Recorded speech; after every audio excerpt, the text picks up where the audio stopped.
let's get started. So, one thing I want to show you really quick too, when you saw before the code cave and taking a legitimate executable and backdooring it, there's a couple commands you can piggyback. I just want to show you. So you do MSF payload, Windows interpreter, bind TCP, do LPort. You can do MSF code multiple times. So you can do MSF code. Let's just do encoder x86.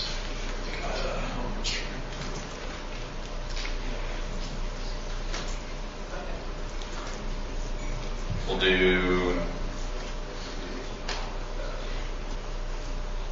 Let's do alpha upper. Do count 2. And then we'll pipe it again. We'll do X. We're going to take ping.exe, output it as payload. Do 10.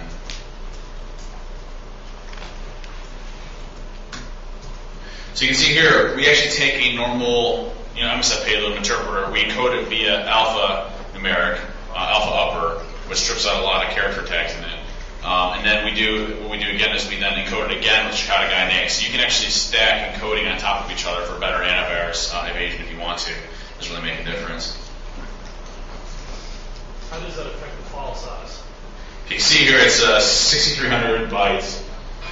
So it does definitely affect the file size. But Chicago is very lightweight.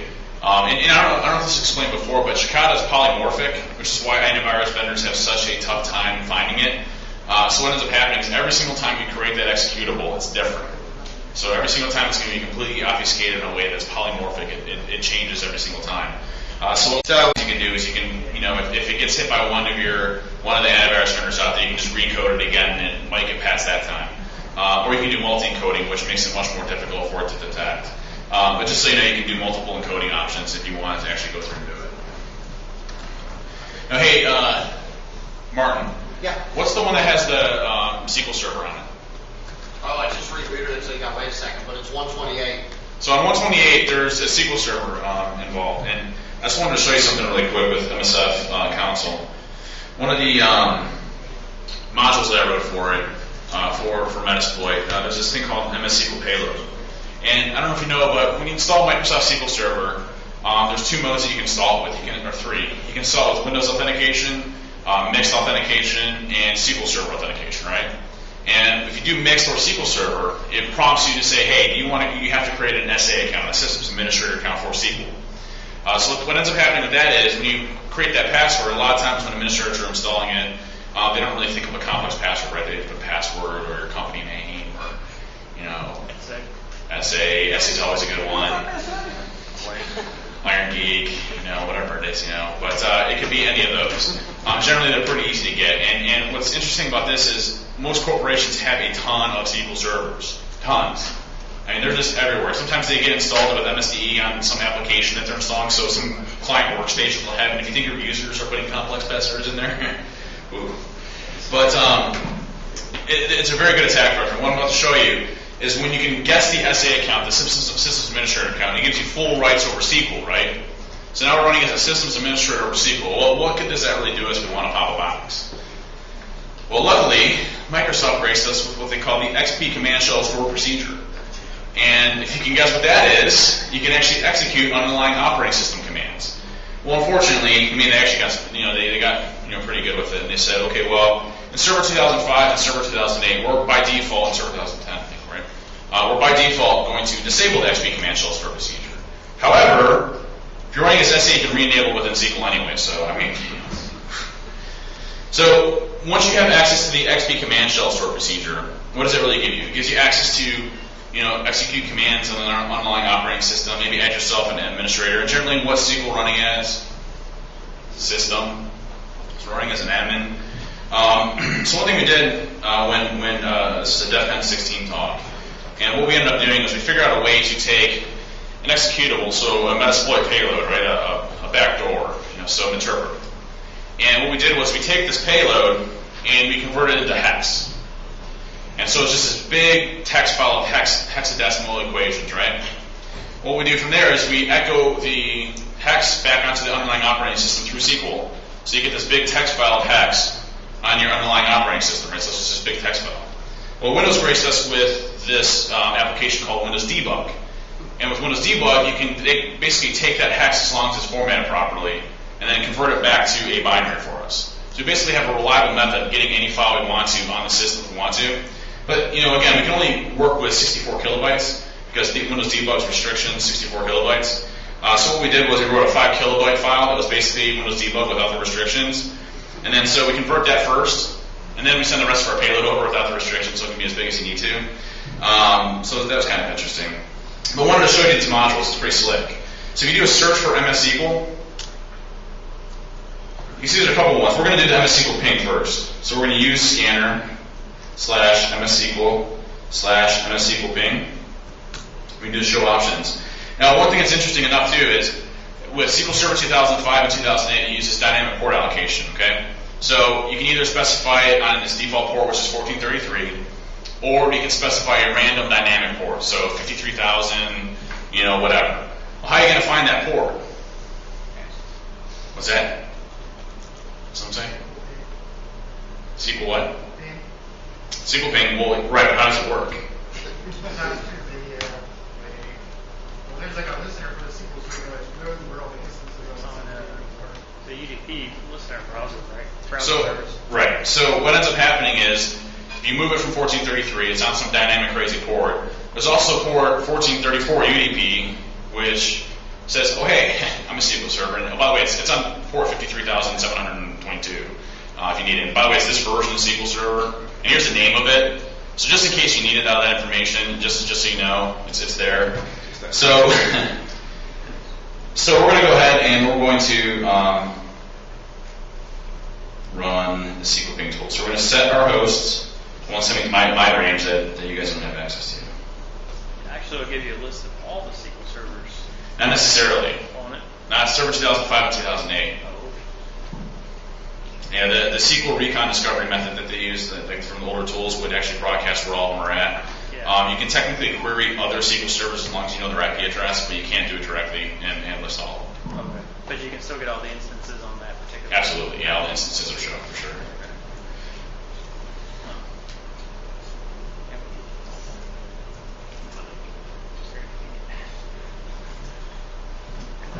So we're going to exploit that.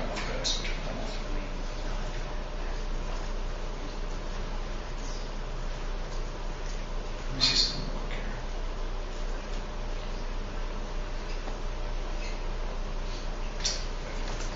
So we're going to exploit some I have 300 threads. You can see here we have two SQL servers, one on 172.16.32.131 and one on 172.16.32.128. So those two methods, so now we know that there's SQL servers running on both port 1433. And you can see the name of the computer, and you can see, the specific, instances of SQL on there, port 1433, what version it's running, etc. Right? So we have those. So we're going to go ahead and brute force that.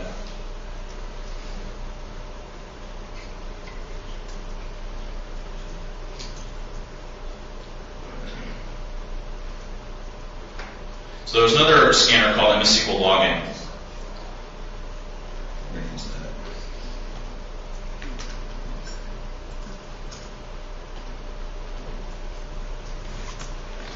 And we're going to set our brute force speed to 20. We'll set our host, same notation.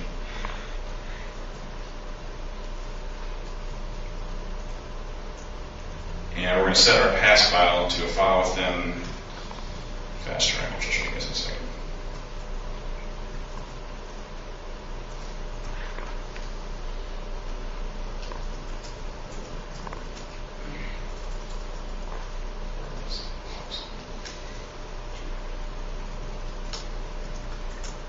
And we're going to set our username to SA, which is default. We're going to exploit that. Oh, let me change my threads.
we'll go ahead and exploit that, and hopefully it goes through and finds the SQL search for us.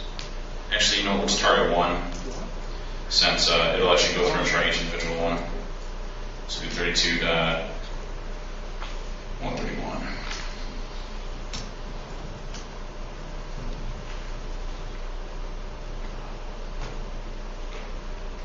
So one kind of thing that kind of stinks about this is it doesn't give you a summarization of what the actual password is afterwards. But it'll go through and try all its passwords. And it takes a while, so we'll kind of down.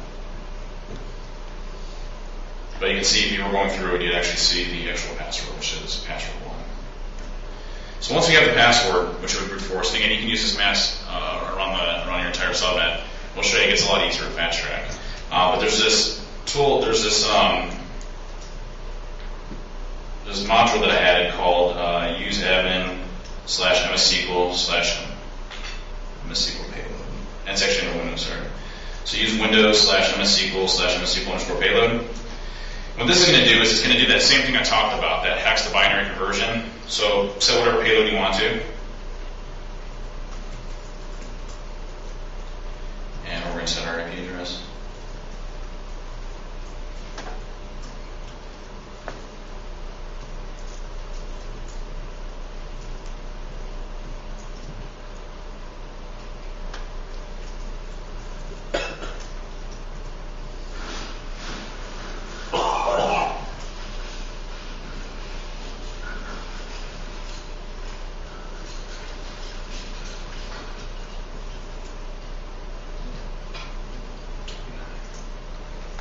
We're attacking 172.16.32.131.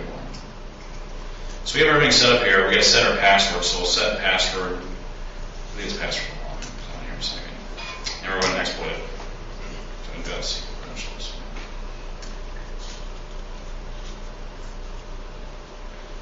So we go and exploit it. And right now what it's doing is it's sending our initial stager payload, that Windows debug that's bypassed. And then it's going to send the rest of our payload through MS-SQL. Again, it's doing all of it through hex conversion.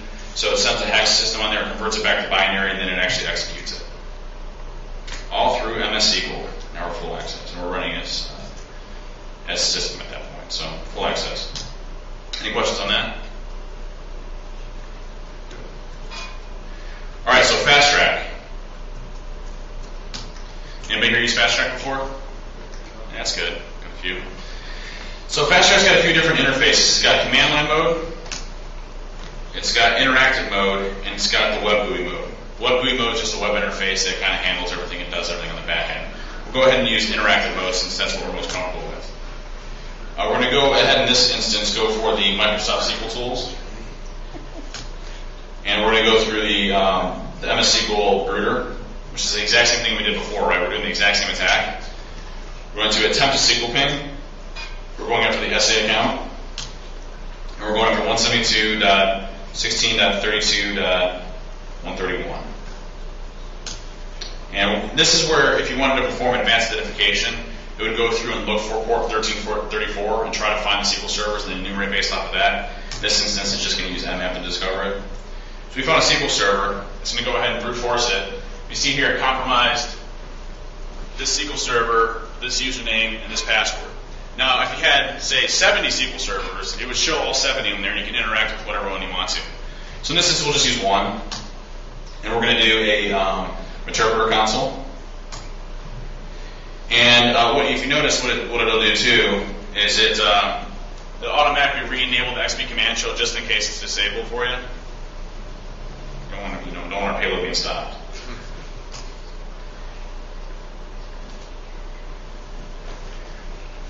So it's going through and doing our crazy hex conversions right now, getting our initial stager on there, and automatically going to compromise it for us. So it all handles it through you, and again, all through MS-SQL itself, which is pretty nice. Just give it a second here to run while I drink some water.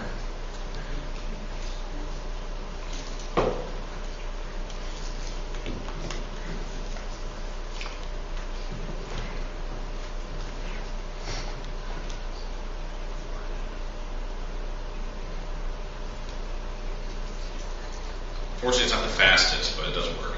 So we converted our initial stager. Now this is our actual payload itself. And it's executing. And now we got our full command shell on the other end. All through MS. Fantastic.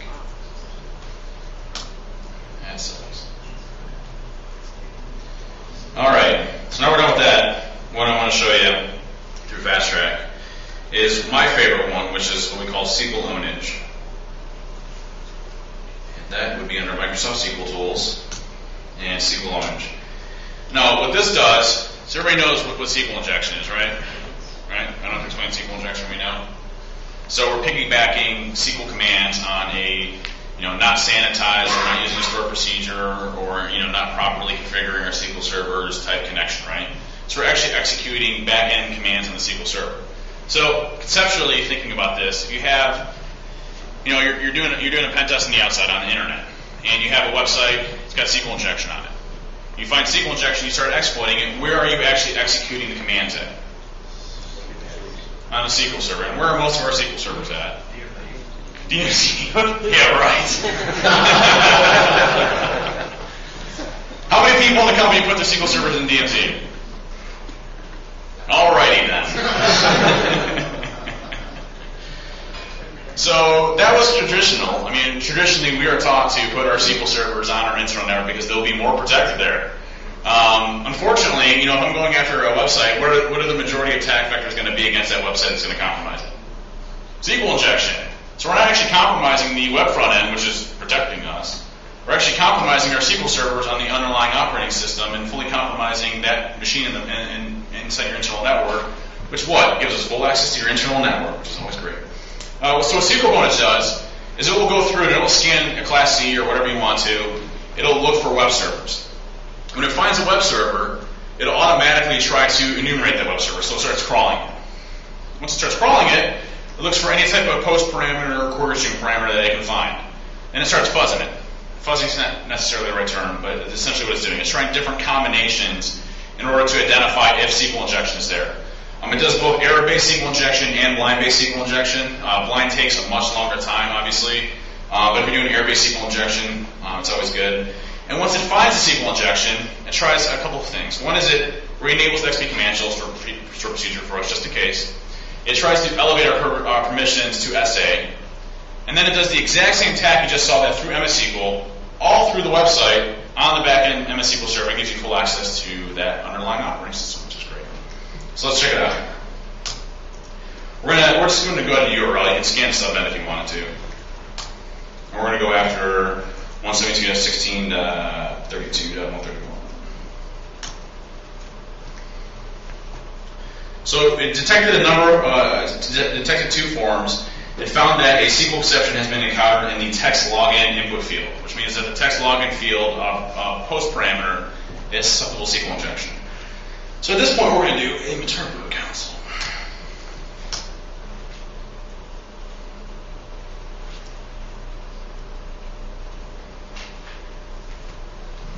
When I made this, I wanted to make it look like really cool.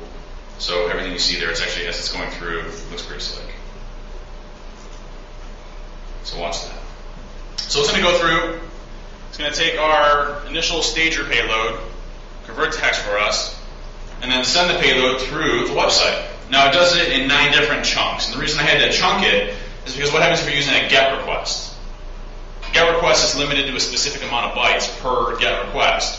So instead what I did was I just chunked it up based off of whether it's a post or a GET, and it splits it into parts to get it to the underlying operating system. So this takes a little bit to do the initial bypass payload. But you can see here it's sending it in 9 different chunks.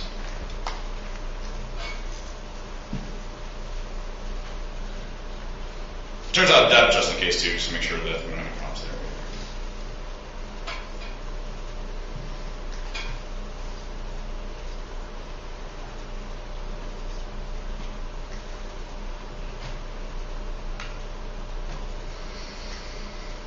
Should have made it faster, not good for demos. So it converts it, and then what it does is it takes the interpreter payload, converts it to hex, splits it into 100 byte chunks, and then again puts it back onto the underlying operating system. So this one just happens to take 2 of 8. It does it dynamically, so if it happens to be a bigger payload, whatever you want it to be, you can import your own. It doesn't matter. It'll just start doing it in different chunks.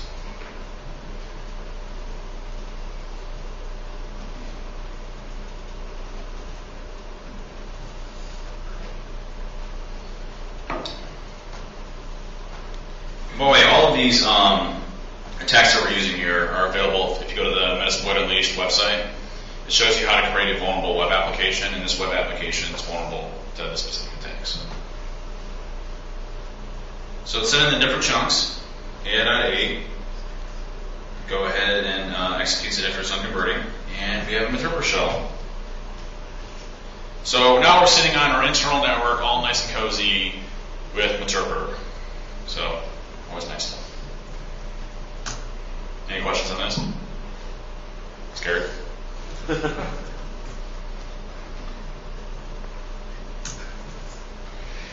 So that's that. There's the auto and automation. I typically don't use that too much. If you don't want to remember all the commands for db create and stuff like that, you can just run the auto own stuff. Just enter an IP in, it does all the stuff for you and launches the exploits off of it. It's kind of it's like 4 lines of code. There's the mass client attack, which is similar to, if you're familiar with the browser auto own Metasploit, it generally does the same thing. So from a browser auto own perspective, as soon as you browse a website, it launches like a bazillion exploits at you. Same thing for this. This one, it uses a combination of what's built into Metasploit, as well as like Internet Explorer bugs that I found and published. They're also custom compiled in there as well. So as soon as you go to the website, enter your IP address you're listening on. So I'm 129. And I don't typically recommend this route. I mean, it's like firing a bazooka at something you can really just use like a knife. It's not like too much counter.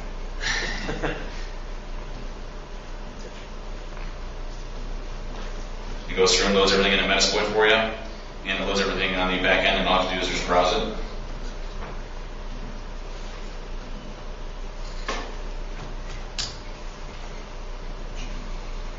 And right now, this person is not going to be happy, because on the back end,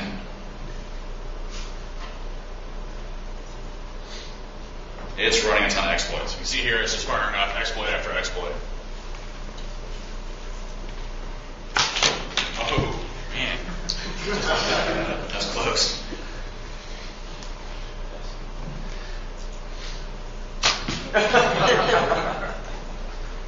So it's going through, it's continuing, and if you look, this machine's probably not going to be too happy right now because it's doing a bunch of keep exploits. So if you look here, oh, perfect timing. So it's not going so good from as far as my performance goes.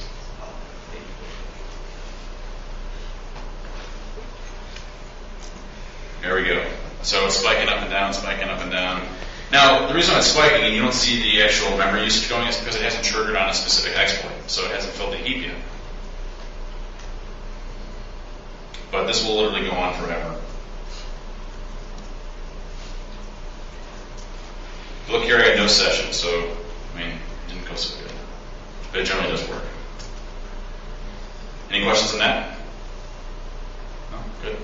Now, on the exploit side of things, it also has exploits built into it. So ones that weren't necessarily in Metasploit, we'll actually go through, and there's a few different ones in there that weren't necessarily put in Metasploit, or ones that I wrote and published that are in there as well. You can always use them as a direct exploit method as well. That's pretty much it from a fast track perspective.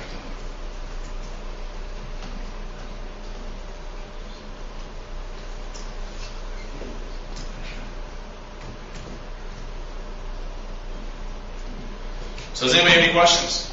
Any questions at all? No? I appreciate it. Well, you can always go to 6MoreEncodingFasttrackAndClosing. I actually did some tutorials. So basically, some tutorials online that you can use that are voices. You know, I can voice over it so you can hear my voice the entire time. And then you can also email me at davek@social-engineer.org or follow me on Twitter, which is Dave_Rel1k with a 1. So you can always ask a question. I think a lot of people here already have. So you'd be more than willing to send me any type of bug fixes or feature requests or things like that. And generally put it in pretty quickly from there. But appreciate your time, guys. Thanks.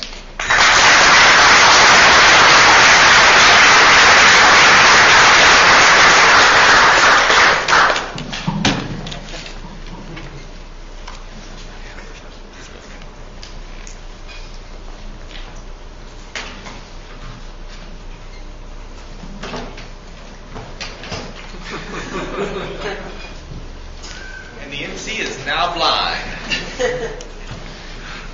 Well, I believe that about wraps up today's presentations. We're going to be around for probably the next 30 minutes, then we got to break down. So feel free to bang on the boxes as much as you want for the next 30 minutes. Thereafter, I think some of us are going to Richo's in New Albany, and then we'll hang out some. Hopefully, did anybody have a good time at the event?